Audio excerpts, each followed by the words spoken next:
আচ্ছা, যারা এই যে মানে রমজানের মধ্যে এই নিয়মটা করছেন যে মেডিকেলের যারা পড়াশোনা করতেছে, মেডিকেল শিক্ষার্থীদের কোনো বন্ধ নাই, তাদেরকে সকাল ৯টা থেকে টানা ৩টা পর্যন্ত ক্লাস করতে হবে।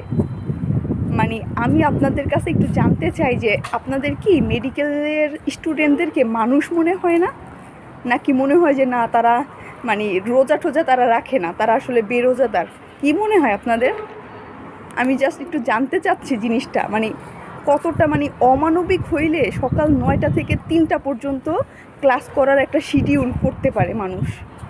মানে রোজা রেখে সকাল ৯টা থেকে ৩টা পর্যন্ত ক্লাস করা, তারপরে যারা হোস্টেলে থাকে হোস্টেলে যেয়ে তাদের নিজেদের জন্য ইফতার বানানো, তারপরে আবার প্রতিদিন তো পড়া থাকেই, মানে কি বলবো, মাগরিবের নামাজটা পড়েই আবার পড়তে বসা। মানে চিন্তা করলেই মানে কি বলবো, চিৎকার করে কান্না করতে ইচ্ছা করে। কারা করছে এই রুটিনটা আসলে? আপনারা কি মানুষ না, নাকি অন্যদেরকে মানুষ মনে করেন না?